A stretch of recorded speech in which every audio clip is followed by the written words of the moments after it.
Work and learn. Meet Light Meet Max. සක්‍රිය කර ගැනීමට MySLT app එකට log වෙන්න. Work and learn. Meet Light Meet Max. සක්‍රිය කර ගැනීමට MySLT app එකට log වෙන්න. Pears Chuti Pack. රුපියල් 37ක වාසියක්. දැන් රුපියල් 145යි.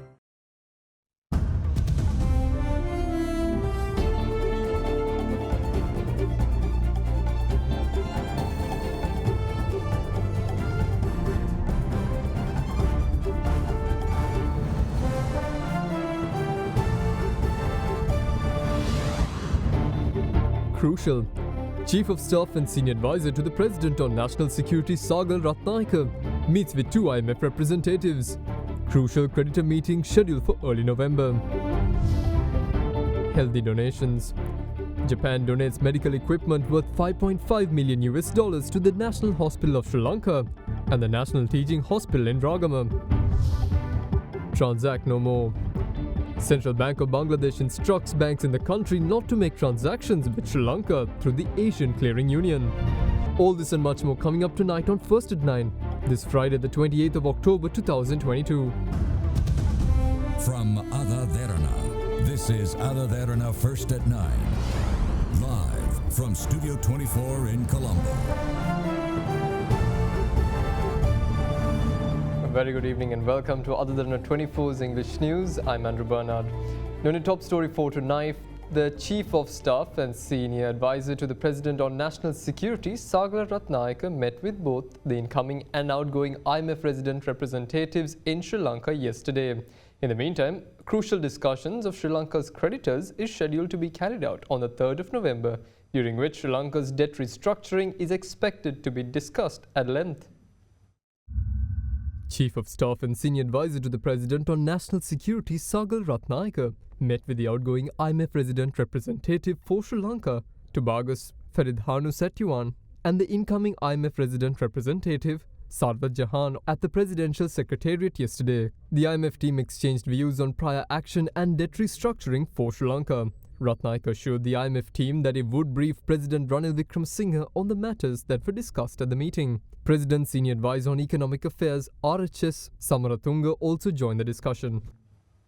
Now, the Central Bank of Bangladesh has instructed banks in the country not to carry out transactions with Sri Lanka through the Asian Clearing Union mechanism.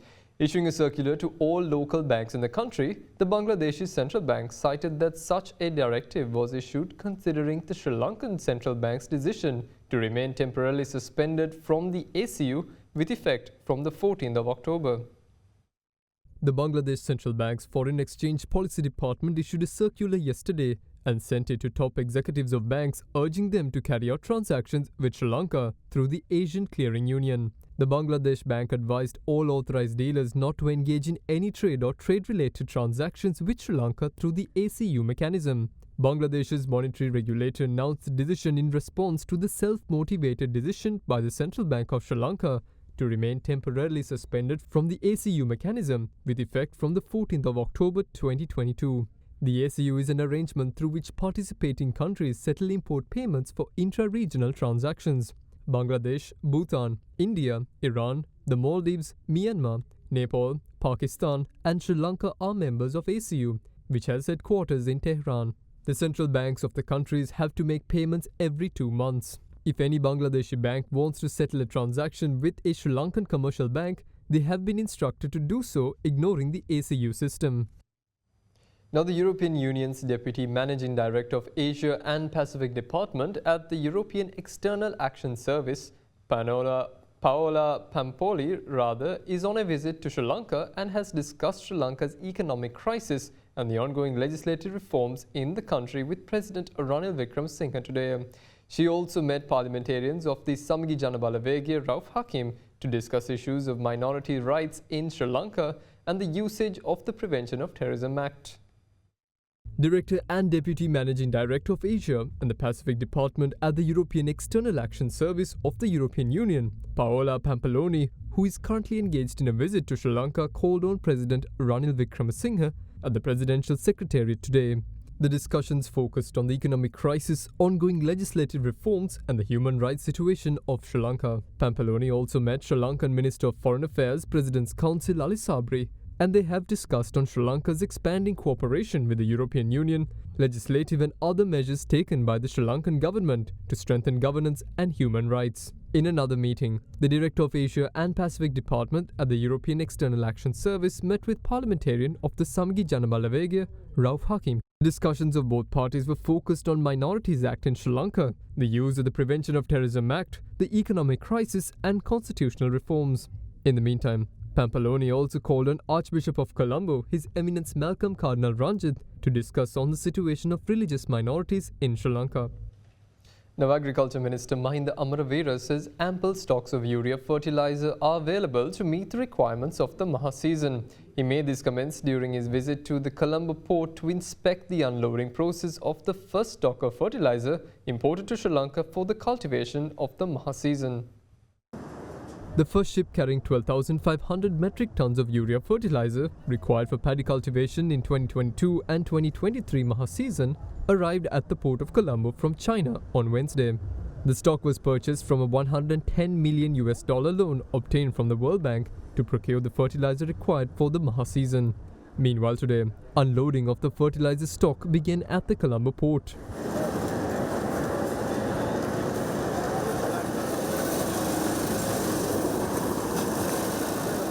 Addressing media, Minister of Agriculture Mahinda Amaravira assured that ample stocks of urea fertilizer are available to meet the Maha season requirements as directed by President Ranil Wickremesinghe.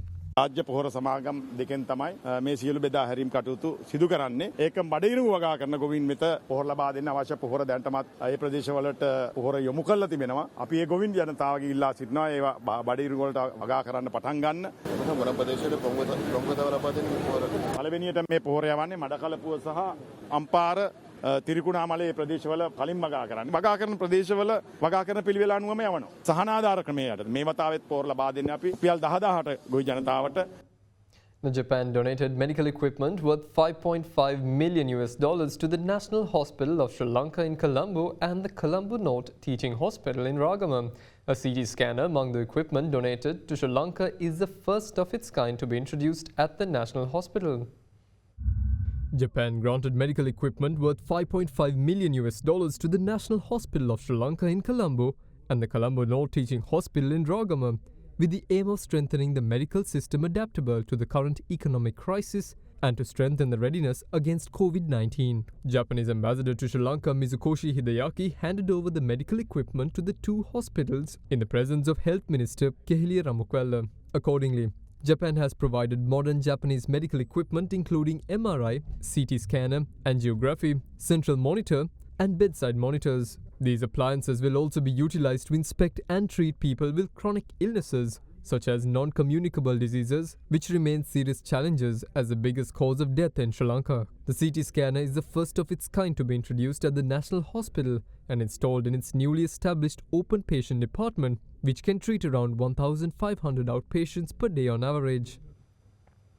Now, State Minister of Defence Pramitha Bandara Tennakoon reiterated that the Indian Ocean should not be an area of conflict or the playground for world military powers. Addressing the India's Defence Ministers Conclave 2022, the State Minister of Defence said Indian Ocean nations ensuring maritime security plays a pivotal role in the development process as it is the lifeline for the region with the rest of the world. The Defence Ministers Conclave 2022 of India's premier biennial Global Defence Exhibition DEF Expo 2022 was held recently in Gandhinagar. A three-member official delegation from Sri Lanka led by State Minister of Defence Pramitha Bandara Tennakoon attended DEF Expo 2022, which was inaugurated by Prime Minister Narendra Modi. As Indian Ocean nations, ensuring maritime security plays a pivotal role in our development process as this great ocean is our lifeline with the rest of the world. We should also strive to further strengthen maritime diplomacy across the Indian Ocean to converge with that of other oceans. In this contemporary world, the prominent feature of security policy is the defense industrial base. As an emerging global power, India leads the region in formulating far-reaching security doctrines, which may not only make the region a safer place, but also ensure its preservation.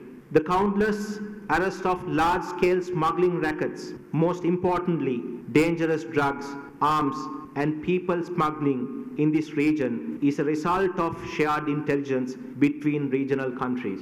On the other hand, in 2004, when the Boxing Day tsunami struck a most deadly strike on many coastal nations in this region, it is the regional partners that came to its immediate assistance before the others. Even when her own people were affected, India was among the first nations that came to our assistance. It is in this backdrop of close cooperation and bilateral ties that we have to face existing and future challenges, both within and outside our boundaries. As our President, Honorable Ranil Wickremesinghe said, we are two sides of a single coin. The Defence Ministry of Sri Lanka has taken the timely initiative to also provide a forum through the Colombo Security Conclave to further discuss how to strengthen regional security. So the way forward is together rather than alone. The Indian Ocean should be a stable region and open to all for peaceful reasons. So the need for a code of conduct for the Indian Ocean is felt as a need of the hour. This would be important for international navigation and commerce in this ocean. This ocean, as a vital channel of sea communication, facilitates a large volume of energy, raw material and food supply between the East and West.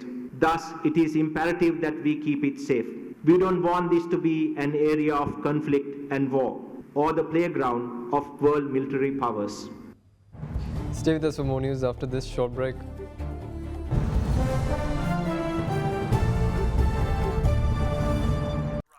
අයිනෝ පුතා හැබැයි යා ගෙදර නිදියන්නෙම අමූතු තැනක. කාලගුණය කොහොමුණත් Rhino නං වහලට safe තමයි මුළු ගෙදරම. Rhino Cement Roofing Sheets. Then you know Rhino. I know. Big 3.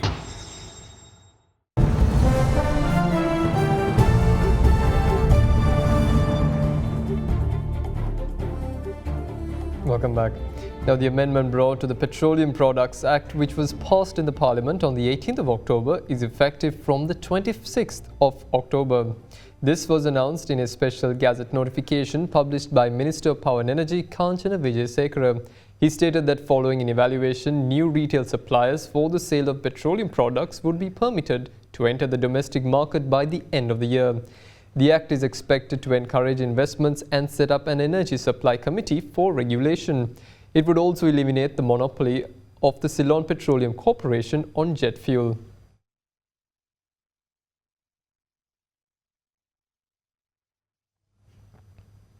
Now, parliamentarian of the Samagi Janabalawegaya, Dr. Harsha Da Silva, says tax hikes introduced by the government remains unfair and especially the export sector should not be subjected to such tax increments. Addressing an event in Panadura, Dr. Harsha Da Silva said his party had proposed to the government on how taxes should be raised systematically in their 10-point minimum program presented to Parliament. මහරු කියනවා අපිට විසඳුම් තියෙනවා. හැබැයි කිසි කෙනෙක් විසඳුමක් ඉදිරිපත් කළා නැහැ. දැන් මම කැමතියි මම පාර්ලිමේන්තුවේදී සභාගත කරා මේ නායකුලෙන් මිදීම සහ අන්තර්ග්‍රාහී තිරසාර සංවර්ධනය වෙනුවෙන් වෙන සැලැස්ම කියලා ආර්ථික ගොඩනැගීමට කරුණු 10ක පොදු අවම වැඩපිළිවෙලක් කියලා. මේක පාර්ලිමේන්තුවට අපි දුන්නා. මේකේ තියෙනවා 1 2 3 4 5 6 7 8 9 10 කියලා මොනවද කරන්න ඕනේ කොහොමද කරන්න ඕනේ. උදාහරණයක් හැටියට බදු වැඩි කරන්න ඕනේ කියලා අපි කිව්වා. නෑ කියන්නේ බොරු කියන්න ඕනේ නෑ. හැබැයි වැඩි කරන විදිහත් කිව්වා. ඒ වැඩි කරන විදිය මේ වගේ අසාධාරණ වැඩි කිරීමක් නෙමෙයි. එතෙන්දී අපි කිව්වා කොහොමද ක්‍රමානුකූලව මේක කරන්නේ? කොහොමද අපනායන ශේෂ්ත්‍රය අයින් කළා මේක කරන්නේ? කොහොමද පුද්ගලික ආදායම් බඩු කොයි ආකාරයකටද වැඩි කරන්නේ? ඒතර අපිට වැඩපිළිවෙලක් තියෙනවා. අපිට ඒ සම්බන්ධයෙන් අවබෝධයක් තියෙනවා. අපි මේ රට ඊළඟට ආණ්ඩුව කරන්න ඉන්න පාර්ශවය වැඩපිළිවෙලක් තියෙනවා. හැකියාවක් තියෙනවා. ඉතින් ඒ නිසා අපි ඔක්කොම එකතු වෙලා හොඳ කණ්ඩායමක් තෝරගෙන මේ ප්‍රශ්නෙන් ගොඩ එන්න උත්සාහයක් හරි කරමුයි කියලා ඒකට ආරාධනා කරමින් මගේ වචන ස්වල්පය අවසන් කරනවා. බොහොම ස්තුතියි. Now, in the meantime, Commissioner General of Examinations LMD Dharmasena says the results of the 2021 GC Ordinary Level Examination are expected to be released by the end of November. This was revealed by the Commissioner General speaking exclusively to AdaDerana. A total of 517,496 candidates faced the exam, which held from the 23rd of May to the 1st of June at 3,844 centres island-wide. Some 407,129 of them were school candidates, while 110,367 were private applicants.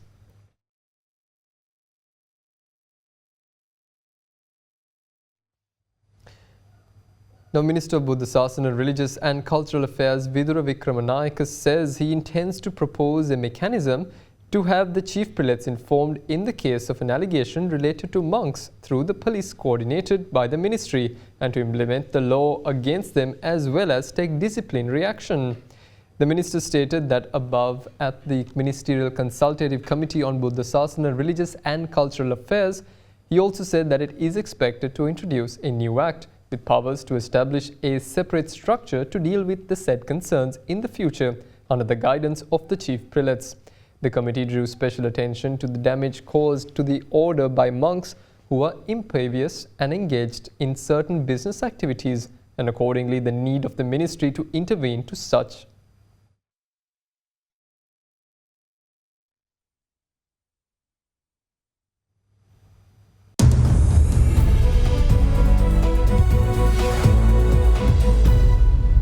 Welcome back. In your business news, the government has permitted the import of wheat flour through open accounts effective from today.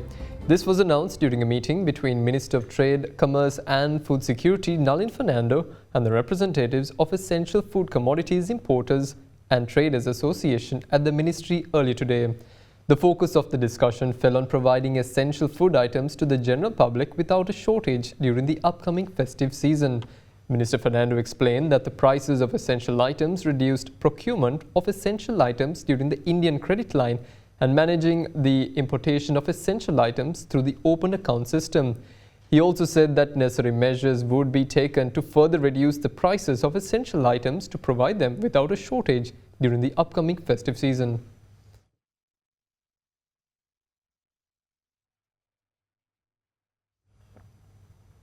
Now, the SBI closed in red as a result of price losses in counters such as Lanka IOC, Expo Lanka Holdings and Haley's, with the turnover crossing 1 billion rupees.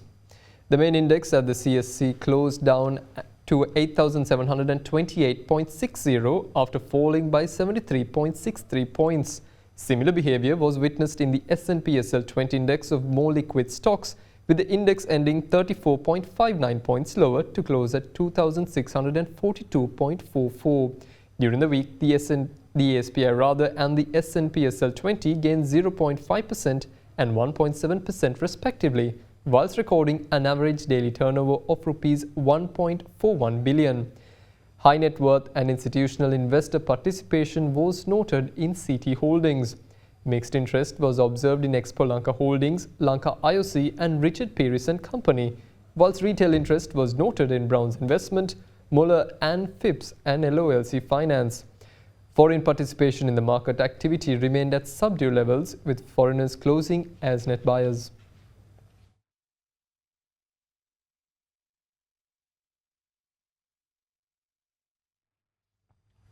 Now, the world's richest man, Elon Musk, has completed his $44 billion takeover of Twitter.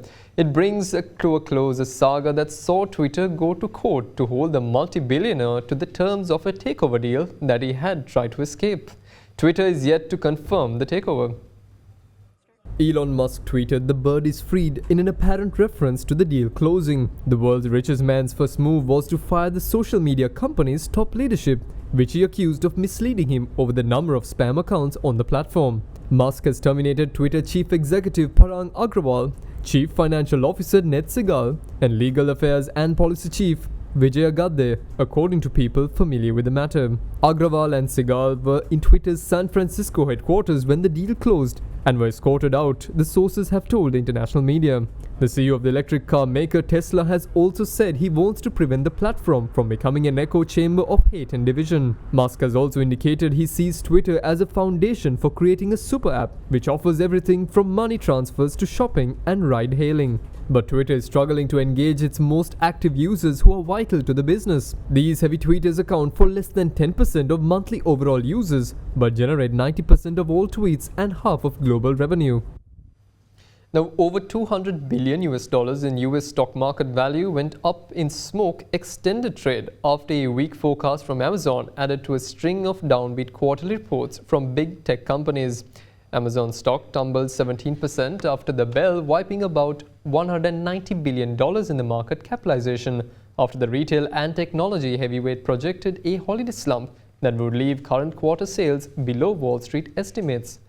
Also after the bell, Apple shares fell about 1%, erasing about $30 billion of its stock value after the California company reported quarterly iPhone sales that fell short of Wall Street targets.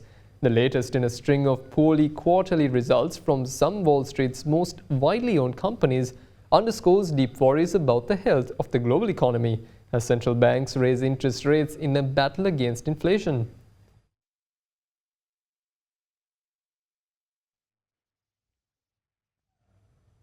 Now, the European Union struck a deal on a law to effectively ban the sale of new petrol and diesel cars from 2035, aiming to speed up the switch to electric vehicles and combat climate change. Negotiations from the EU counters the European Parliament, who must both approve new EU laws, as well as the European Commission, which drafts new laws, agreed that car makers must achieve a 100% cut in CO2 emissions by 2035, which could make it impossible to sell fossil fuel-powered vehicles in the 27-country bloc. A deal also included a 55% cut in CO2 emissions for new cars sold from 2030 versus 2021 levels, much higher than the existing target of a 37.5% reduction by then.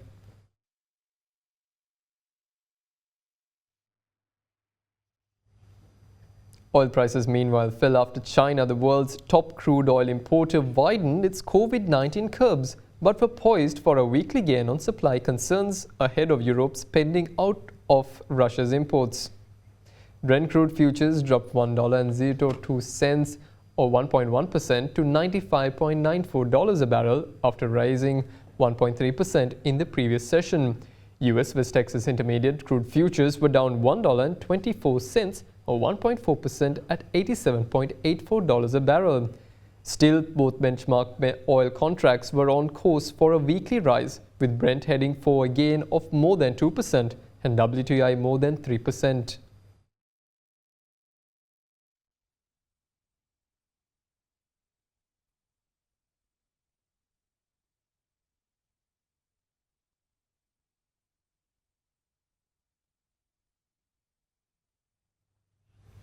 And that's all the news we have for this evening. Join us again tomorrow at the same time. Good night.